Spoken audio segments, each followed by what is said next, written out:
nous nous réjouissons de constater que le Togo n'a pas attendu l'adoption de l'agenda 2030 et ses objectifs pour procéder à l'intégration des TIC dans l'éducation. C'est à cet effort déjà en cours que l'UNESCO veut contribuer avec le projet CEFIT, dont la valeur ajoutée est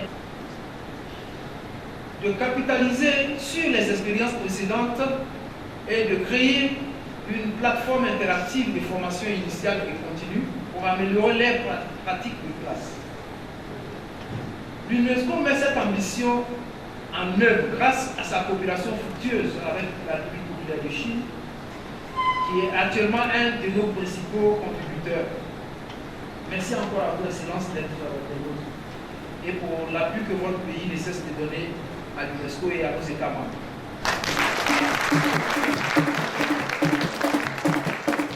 Le projet China Founding Trust, CEFIT UNESCO Togo, est lancé en 2017.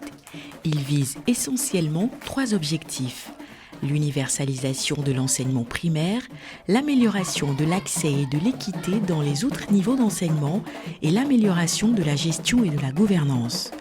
Un objectif que le gouvernement du Togo a choisi de traduire en actes concrets à travers une bonne formation des enseignants. C'est un fonds chinois en dépôt à l'UNESCO et qui sert à la formation des enseignants, mais par le biais des TIC, c'est-à-dire par les technologies de l'information et de la communication. Et ça rentre dans le cadre de la mise en œuvre de l'ODD 4 et l'éducation 2030 de l'UNESCO, axée sur l'éducation de qualité et l'apprentissage tout au long de la vie. C'est un projet qui a été bien partagé par toute l'équipe, les cadres pédagogiques du Togo. Donc c'est un projet qui est pertinent parce que ça répond à des besoins réels qu'on a identifiés et qui sont contenus dans un document de projet. Le CEFIT UNESCO Togo a également financé l'équipement de 13 centres de formation des enseignants de la petite enfance, du primaire, du secondaire et de l'enseignement technique. Avec l'équipement, la machine virtuelle, tout ce que le CEFIT nous a donné, il y a des logiciels pour scénariser un cours, il y a des logiciels pour faire rapidement les évaluations et sortir les résultats en un temps record. Avant, c'était un problème, quand les évaluations finissent, il faut au moins 1 mois pour que les résultats sortent. Mais aujourd'hui, c'est très facile. On peut composer aujourd'hui, le lendemain, on peut avoir les résultats.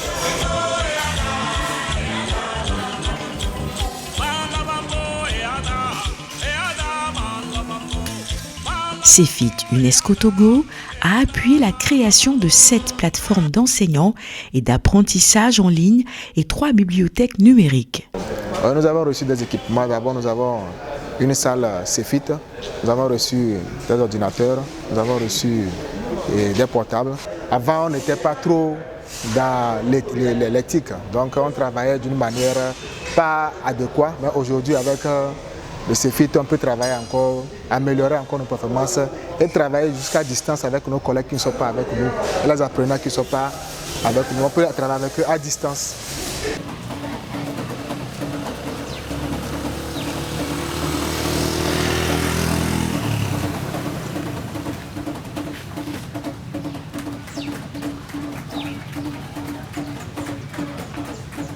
Durant la première phase, le projet a aidé à la structuration de la formation des enseignants grâce aux technologies de l'information et de la communication. Tous les jeunes, tout le monde s'intéresse au TIC. Donc, nous aussi, en tant que centre de formation, bien formateurs, nous devons agir sur ce qui intéresse plus la masse pour pouvoir les former. Au total, 320 formateurs d'enseignants ont été formés, soit 1500 enseignants en formation initiale et continue touchés. Dans la plupart des pays africains, nous avons fait des progrès en matière d'accès dans toutes nos écoles.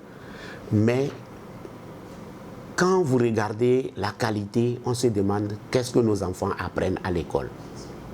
C'est vrai, ils viennent, mais qu'est-ce qu'ils apprennent?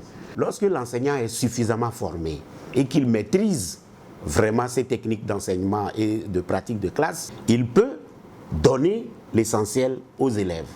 C'est pour ça que nous avons mis l'accent sur la formation des enseignants, puisque le capital humain est quand même l'essentiel.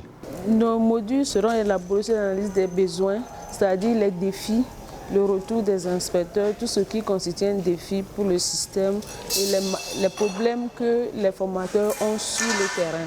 C'est sur cette base que nous élaborons des modules et les mettre sur la plateforme. Et si la plateforme est en ligne, donc là, partout où ils sont, ils peuvent consulter. On a pensé à mettre des modules qui sont plus ou moins des modules transversaux à la disposition de l'ensemble des utilisateurs.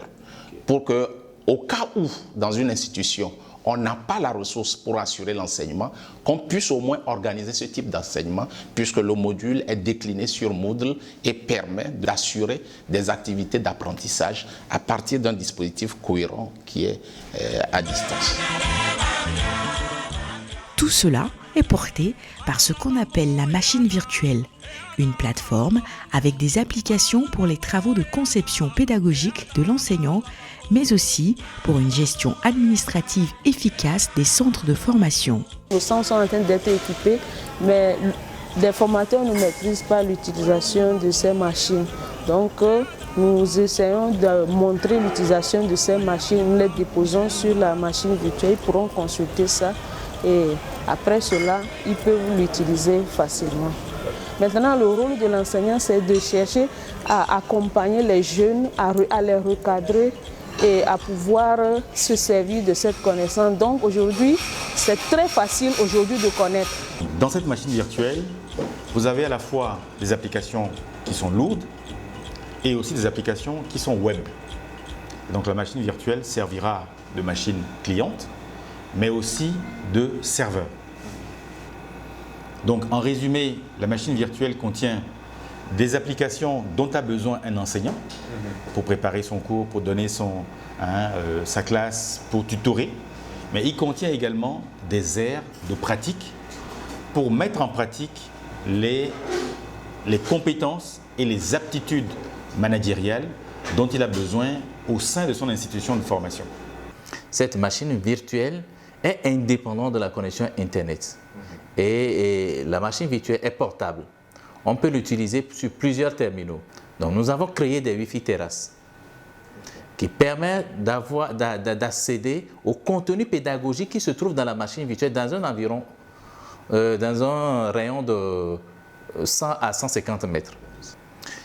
Après la mise en place de ce dispositif, maintenant il faut trouver des contenus pour l'alimenter. C'est là qu'on s'est dit, il faut d'abord produire des modules TIC.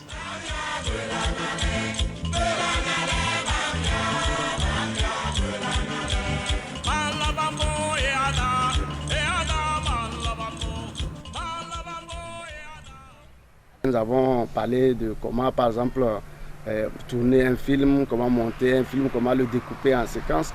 Vraiment, chapeau à tous les initiateurs de ce projet. Cette formation est une bienvenue parce que ça a vraiment éveillé beaucoup de choses en moi, surtout dans l'administration des modules. À l'époque où vraiment on n'avait pas cette formation, il y a certaines choses qui nous échappaient.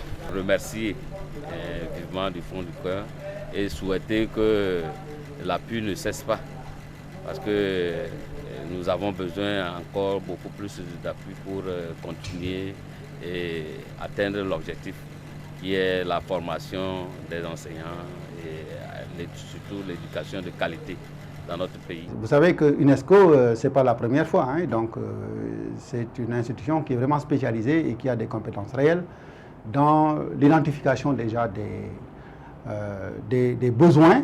L'appel, c'est vraiment que l'État prenne le relais, n'est-ce pas? Donc il faudra que ce ne soit pas seulement le partenaire qui est là et quand il part, que le projet tombe à l'eau, il faut vraiment éviter cela.